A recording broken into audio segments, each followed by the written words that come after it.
오늘 이 본문에 있는 말씀을 의지해서 제목이 이 복음은 영적인 비밀이다. 복음은 영적인 그러면 비밀이다. 그것만 여러분이 해보세요. 복음은 영적 비밀이다. 복음은 뭐라고요? 비밀이라는 거, 비밀. 그래서 오늘 이 본문에서도 이 골로새는 복음이 무엇인지를 성경 속에 가장 잘 표현해 놓은 곳이에요. 이제 복음이 무엇인가를 잘 알 수 있는 부분이 바로 골로새서, 에베소서, 빌립보서 이런 데는 다 복음서라고 그래요. 물론 사복음서가 예수님이 이 땅에 오셔서 활동할 때 쓰여진 거기 때문에 복음서라는데 이 골로새서도 복음이 무엇인가를 잘 설명해 놨어요. 그런데 그냥 성도들이 읽어가지고는 무엇이 복음인지를 잘 깨닫기가 어렵습니다. 그래서 복음을 잘 알고 있는 사람에게 이 말씀을 들으면 여러분도 복음을 깨닫게 되고 복음을 알게 되는 역사가 일어나는 줄을 믿으시기를 바랍니다. 그래서 복음은 영적인 뭐다? 복음은 영적인 비밀인 거예요. 비밀이기 때문에 모든 사람이 다 아느냐 모르게 돼 있어요. 예수를 믿어도 복음을 가르쳐 주지 않는 교회를 다니면 복음이 뭔지를 모르게 돼 있습니다. 그래서 여러분이 이 복음이 얼마나 중요한지, 이 복음은 바로 오늘 골로새 교인들은 이 복음을 정확하게 알고 있었어요. 복음을 어떻게 알았다고요? 정확하게. 왜? 이 골로새서 교회를 세운 사람이 에바브라입니다. 그 에바브라가 복음을 듣고 뭐가 생겼냐면 변화를 받았어요. 복음을 들으면 사람이 뭐예요? 변화가 오대, 변화. 그렇게 복음을 모르고 신앙생활하면 종교생활하는 거죠. 뭐 모든 종교가 얼마나 많아요. 갖가지 종교가 다 많은데 사람이 변화가 안 되는 거예요. 여러분, 자기가 배웠다고 변화됩니까? 자기가 똑똑하다고 변화됩니까? 자기 몸도 하나 관수를 못해요. 그러니까 이 복음이 무엇인가를 깨닫는 게 얼마나 보하고 진주와 같은지. 그런데 이 복음은 비밀로 되어 있다는 거예요. 비밀로. 그런데 사도 바울도 성경을 능통한 사람이에요. 그래서 율법주의로 살았어요. 성경을 능통한데 복음이 뭔지를 모를 때는 교회를 비판하고 교회를 허물고 다른 사람을 괴롭히고 그것이 옳은 줄을 알았어. 근데 예수님을 만나서 다메섹 도성에 가다가 예수님을 만나가지고 예수님을 만나고 복음이 뭔지를 알고 깨닫게 됐어요. 변화가 됐습니다. 완전히 사람이 변화가 됐어요. 변화가 되고 나서 사도 바울이 말씀을 증거할 때 에바브라라고 하는 사람이 사도 바울을 통해서 이 복음, 오리지널 복음을 듣고 교회를 세운 사람이에요. 교회를 세웠으니까 얼마나 귀한 일을 하는 거예요. 이 복음을 들으면 세우는 일을 합니다. 가정을 세우고 사람을 세우고 교회를 세우고. 아무리 오래 신앙생활에서도 아무리 자기가 똑똑해도 복음을 모르는 사람은 교회를 세우는 게 아니라 교회를 넘어지게 해요. 교회를 허물어 버립니다. 근데 오늘 에바브로라고 하는 사람이 복음을 정확하게 듣고 교회를 세웠는데, 세워서 이 골로새 교인들을 복음으로 가르쳤어. 오늘 그게 말씀이 어디에 나오냐면 7절에 보면 그렇게 나왔어요. 7절에 있는 말씀 보면 이와 같이 우리와 함께 종된 누구라 그러죠? 사랑하는 에바브라에게 너희가 어떻게 했어요? 그렇죠. 이 골로새 교인들은 이 에바브로에게 복음을 아는 지도자에게 복음을 배웠대. 배워서 그는 너희를 위하여, 골로새 교인들을 위하여 그리스도의 뭐라 그래요? 신실한 일꾼이다. 너희를 위해서 복음을 가르쳐 주는 사람을 신실한 일꾼이라고 그래요. 그러니까 이 복음이 얼마나 중요한지. 근데 이 복음이 뭐라 그랬죠? 복음이 비밀이라고 그랬잖아요. 비밀인데 복음을 그렇게 비밀이기 때문에 목사가 되었어도 전도사가 되었어도 장로가 되었어도 모르는 사람들이 얼마나 많은지 몰라요. 마태복음 여러분 13장 11절에 가서 보면 그렇게 말합니다. 마태복음 13장 11절 또 13절, 14절을 쭉 가보면 거기에 뭐라고 나타나는가? 다 같이 한번 시작. 대답하여 이르시되 천국의 비밀을 아는 것이 누구에게는? 그렇죠. 너희에게는 허락되었으나 그들에게는 모르게 돼 있대요.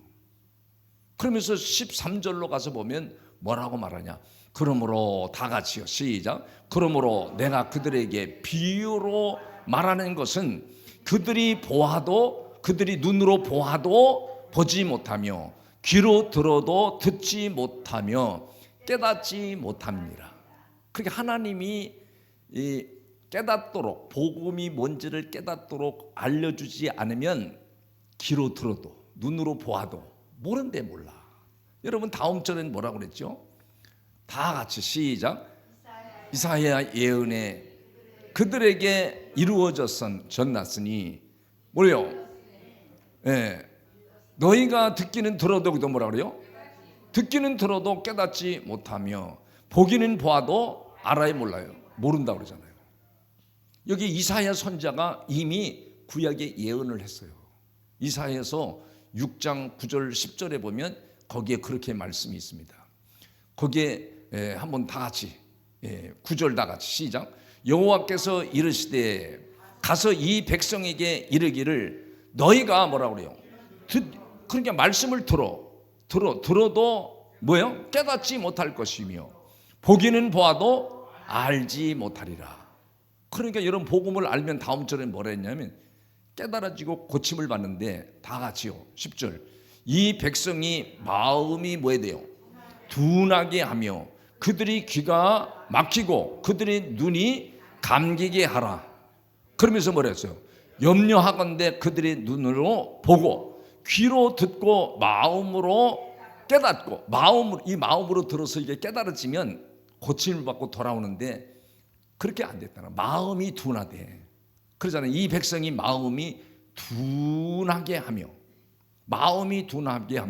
그들의 귀가 막히고 또 눈이 감기게 하여. 다 하나님이 문을 열어주지 않으면 모른다는 거예요.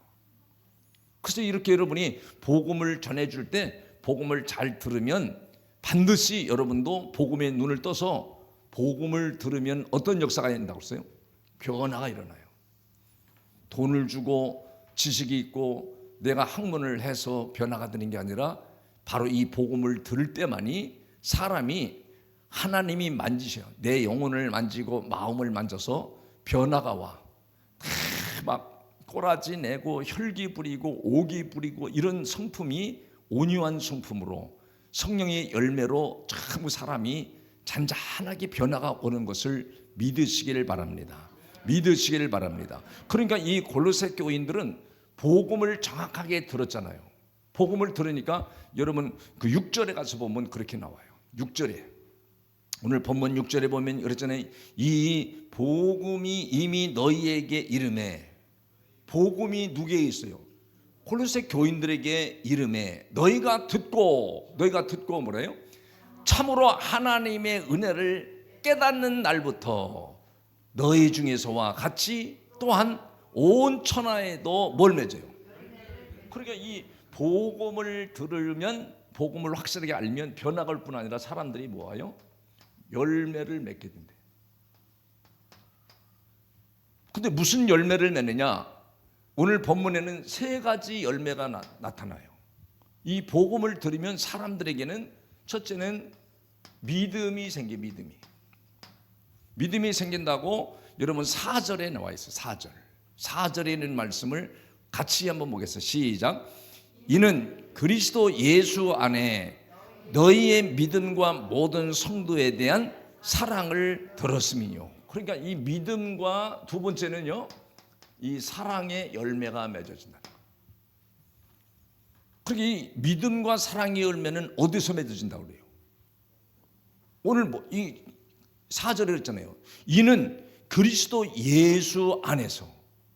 예수 안에서라는 것은 바로 다른 말로는 복음을 받아들이는 사람들 안에는 반드시 하나님이 뭘 생기게 해요? 요 믿음이 생기게, 믿음. 그리고 두 번째는 사랑이 생기게 만들어요. 그래서 그것이 열매로 나타나게 만드실 뿐 아니라 세 번째로는 뭐가 있냐면 다음 절에 보면 여러분 5절에 봐요. 5절에 보면 뭐라 했어요? 너희를 위하여 뭐라 그러죠? 하늘에 쌓아둔 소망으로 말미암아. 예, 하늘에 대한 뭐가 있어요? 하늘에 쌓아둔 소망이 있다는 소망. 곧 너에게 전한 복음, 진리의 말씀을 들은 것이라. 그러니까 여러분 세 번째는 뭐가 있죠? 예, 소망이. 세상에 대한 소망이 아니라 하늘나라에 가는 소망, 영적인 소망, 믿음의 소망, 이 하늘에 쌓아두는 소망이 생긴다는 거예요. 이런 소망이 생겨지는 사람, 믿음과 사랑과 소망이 생겨지는 사람들에게는 반드시 일어나는 현상이 뭐가 있냐면 감사가 일어난다는 거예요. 감사하게 된다는 거예요.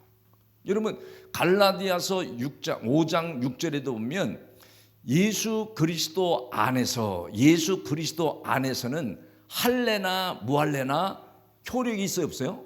네, 할례 받은 거나 뭐 안 받은 사람이나. 그리 유태인들은 할례 안 받으면 너희는 이방인이다 그러는데 할례 받았어도 세례 받았어도 상관없다 이거요. 효력이 없으되 어디서? 예수 그리스도 안에서, 그리스도 예수 안에서는 할례 받은 거나 직분을 받은 거나 이런 게 다 효력이 없으되 진짜 효력 있는 건 뭐요? 사랑으로서 역사하는 믿음뿐이라. 그러니까 이 믿음과 사랑과 소망은 어디에서 나오는 거예요? 열매로 주어지는 건데 그 열매로 주어지는 게 어디서? 바로 이 복음에서. 이 복음을 뭐 해야 돼요? 복음을 깨달아져야지, 복음을 들어야지 여러분이 믿음이 생겨지는 거예요. 그래서 이 복음이 생겨져야, 이 복음이 생겨져야 여러분이 변화가 일어나고 열매를 맺게 되고 감사하는 삶을 살아갈 때 영적으로, 정신적으로, 육적으로 삶이 다 감사의 열매가 꽃피듯이 피어나고 좋은 열매가 맺어지는 줄을 믿으시기를 바랍니다. 이런 교회인데 오늘 사도 바울이 오늘 1절에서 그렇게 말하는 거예요. 이 골로새 교인들에게 내가 어떤 사람인가, 자기가 어떤 정체성을 가지고 어떤 믿음을 가지고 있는지 이 골로새 교회에게 편지를 보낸 거예요. 근데 1절에 뭐라 그러냐면 나는 그냥 사도가 된 사람이 아니다. 하나님의 뜻으로 말미암아. 내가 사도가 되고 싶어서 된 게 아니라 하나님의 뜻으로 말미암아 그리스도 예수의 뭐가 됐대요? 네. 하나님의 뜻으로 말미암아 나는 그리스도 예수의 사도된 바울이다. 바울은 자기가 배워서 된 것도 아니고 또 그냥 된 게 아니라요. 여러분 이 무당들이 많잖아요. 무당도 실제 귀신의 영이 내려가지고 귀신이 역사해가지고 무당된 사람이 있고 또 배워서 무당된 사람이 있어요. 그럼 누가 더 능력이 있겠어요? 그렇게 귀신이 직접 내려서, 신이 내려서 한 사람이 무당을 잘할 수 있죠. 배워서 한 사람은 엉터리로 할 수 있잖아요. 그러니까 여러분은 복음을 이렇게 확실하게 받아들여서 다시 여러분 성령을 통해서 여러분이 다시 복음을 드러내야 여러분이 진짜 교인이 되고 여러분이 하나님의 뜻을 따라 사는 줄을 믿으시길 바랍니다. 그래서 오늘 사도 바울은 골로새 교인들에게 내가 누군지를 확실하게 정체성을 밝힌 거예요.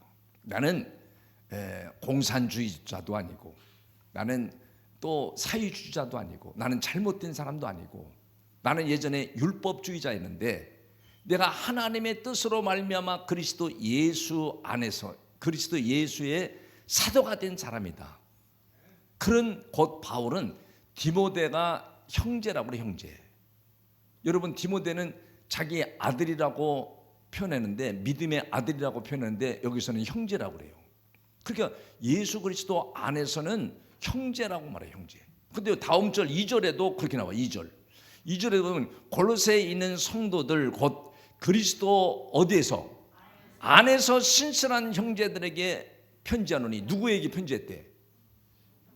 그리스도 안에서 신실한 형제들에게 편지하노니. 이 신실한 형제라는 것은 어디서 된다는 거예요? 육적인 형제들은 언제든지 서로 미워하고 다투고 싸우고 잘못할 수 있지만 신실한 형제, 그리스도 안에서 신실한 형제는 영적인 친밀감이 있고 영적인 교통이 있고 하나님을 한 아버지로 모시는 자들이 형제라는 거. 형제, 영적인 형제라는 거. 이 형제는 영원히 천국에 가는 줄을 믿으시길 바랍니다. 그래서 그랬잖아요. 신실한 형제들에게 편지하노니 우리 아버지 하나님으로부터 그 사람들은 뭘 받아요? 은혜와 평강이 너희에게 있을지어다. 하나님 아버지를 모시는 신실한 형제들은 영적으로 친밀한 관계를 맺고 교제하고 교통하고 이런 삶이 축복된 삶인 줄을 믿으시길 바랍니다. 이런 사람들은 하나님이 은혜와 평강이 날마다 내려주시는 줄을 믿으시기를 바랍니다. 믿으시기를 바랍니다.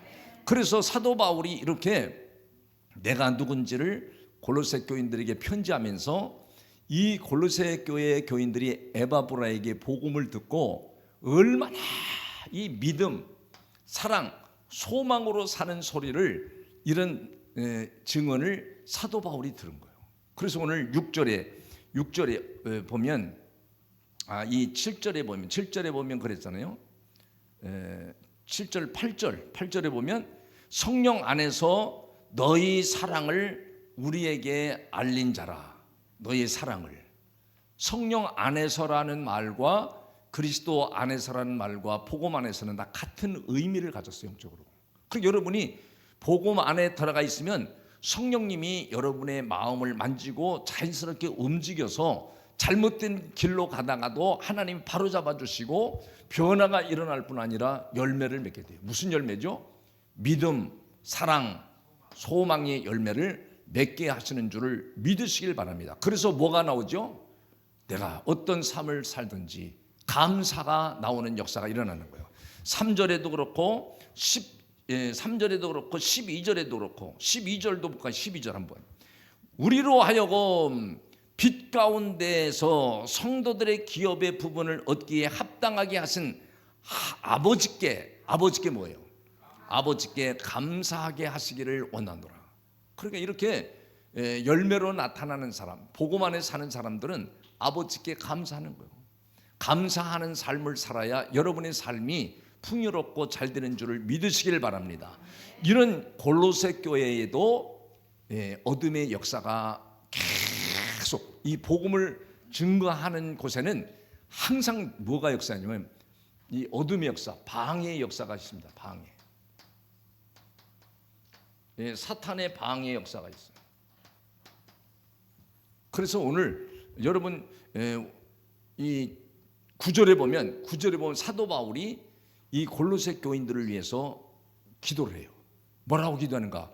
이 9절을 한번 같이 잘 보겠어요. 다 같이 시작. 이로써 우리도 듣던 날부터 뭘 들었죠? 사도 바울이 이 골로새 교인들은 복음을 정확하게 배우고 들어서 믿음, 사랑, 소망이 있는 것을 사도 바울이 듣던 날부터 너희를 위하여 뭐 했대요? 아니 골로새 교회 안에 믿음이 있죠. 사랑이 있죠. 하늘에 대한 소망을 가지고 있죠. 땅의 소망이 아니라 이런 소망을 가지고 있으면 더 말할 게 없잖아요. 그다가 아버지께 감사하는 신앙을 가지고 있으면 더 말할 것 없잖아요. 그런데 사도 바울이 이렇게 기도하는 거예요. 내가 어떤 사람인지 자기의 정체성을, 자기의 신분을 정확하게 골로새 교인들에게 밝히고 편지를 했잖아요.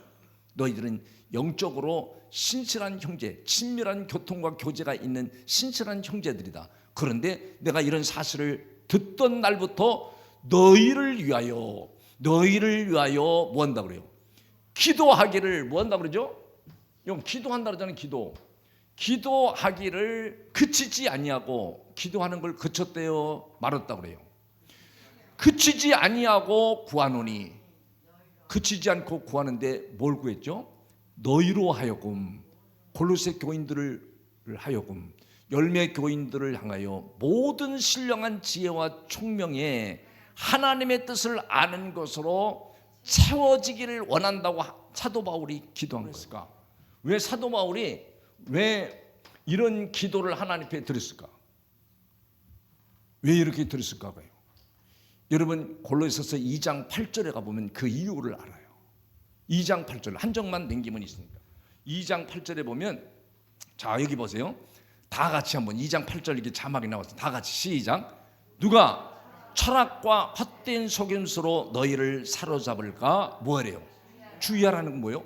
조심하라는 거. 조심하라. 이것은 사람의 전통과 세상의 초동학문을 따름이요 그리스도를 뭐요? 그리스도를 따르고 믿는 것이 아니라고 가르쳐 주잖아요. 그러니까 여기 뭐가 나오죠? 철학이 나와. 철학이 헛된 속임수래. 여러분 이 철학이라고 하는 것은 일반적으로 일반 학문에서 철학이라고 하는 것은 거기에 보면 뭐라고 원문에서 그렇게 말하냐면 소피아를 철학이라고 그래요. 필로소피아는 철학은 지혜를 사랑하는 학문이다. 원문에서는 그렇게 표현해요. 근데 성경에서 말하는 이 철학은 무엇을 말하냐면 고상한 말을 하고 지식적인 말을 하고 논리적인 말을 하고 그래서 사람들을 뭐요? 혼동하고 예수 그리스도를 믿지 않고 사람의 본능적인 지식으로 논리적인 언어로 얼마든지 이 세상을 지혜롭게 살아갈 수 있다라고 강조하는 게 철학의 속임이에요. 그러니까 이런 거로 속이는 사람들이 얼마나 많아요. 그런데 이 골로새 교회도 주변에도 전부 이런 거짓 교사, 거짓 교인, 위선자 이런 사람들이 너무 많았다는 거예요. 뭐가 있는데? 복음이 전파되는데도. 그래서 이것이 비밀이기 때문에 이 비밀을 모르는 사람들은 율법주의를 가지고 또는 이 철학의 속임수를 가지고 아주 달콤한 말, 사람들이 육신적으로 달콤한 말을 해가지고 그 사람들을 미혹하고 혼동에 빠지게 해서 결국은 목적이 뭐예요? 교회를 허무는 데 있는 거예요. 여러분 자신을 허물어 버리는 데 있는 거예요. 그래서 이 복음을 모르면 신앙생활하다가 수없이 뭐예요? 넘어지는 일, 시험 드는 일, 고꾸라지는 일이 생기는 거예요. 이 복음을 실제 알면 여러분 사도 바울이 그걸 말한 거예요. 혼합주의가 들어오고 사람의 전통과 세상의 초동학문이라고 그러잖아요. 세상의 초동학문 다 율법을 바탕하는 것을 초동학문이라고 그래요. 그러면 율법의 사상은 사람들이 착하게 살아라, 또 도덕과 윤리를 지키고 바르게 살아라 계속 강조하고 가르치는 사람들이에요. 그러니까 하나님이 없어도 이 철학의 속임이라는 것은 하나님이 없어도 인간의 지혜를 가지고 얼마든지 착하게 올바르게 바르게 살 수 있다. 그걸 계속 가르치는 거짓 교사들, 거짓 지도자들이 이 골로새 교회 안에도 침투해 있었다는 거예요. 그래서 교인들을 계속 허물라고 말합니다. 그러니까 자유는 예수 그리스도가 십자가에 죽으시고 거기서 희생을 통해서 얻어진 거예요. 그러니까 우리도 희생을 통해야만이 자유를 지킬 수 있는 것임을 믿으시길 바랍니다. 여러분이 희생 안 하려고 그러잖아요. 그래서 얼마나 놀라운지. 그러니까 이 골로새 교회에는 누가 침투했어요? 철학을 가진 자, 철학의 속임수로 사람을 달콤하게 인간의 지식으로 인간의 지혜로도 얼마든지 바르게 살 수 있다, 착하게 살 수 있다, 올바르게 살 수 있다. 여러분 사람이 착하게 살 수 있어요? 착하게 살 수가 없어요. 말로는 착하게 살아야 된다고 하는데도 인간이 타고난 부패와 불순종 때문에 자기가 착하게 살래야 살 수가 없는 거예요. 어떻게 그럼 착하게 살죠? 복음 안에 들어와야만이 주님이 여러분에게 역사해서 마음을 만지셔야만이 여러분이 올바른 길을 갈 수가 있고 바른 길을 갈 수 있고 도덕과 윤리도 지키며 살 수가 있는 것이지, 여러분이 하나님 없이 예수 그리스도가 없이 여러분이 나는 착하게 살아야지 100번을 외치고 고백한다고 그래서 여러분이 착하게 사라지나요? 안 사라지는 거예요. 가만히. 근데 행복하고 감사하고 열매를 맺으면 뭘 먹어도 기쁘고 감사하지요. 그런 역사로 여러분이 사시기를 주의 이름으로 축복합니다.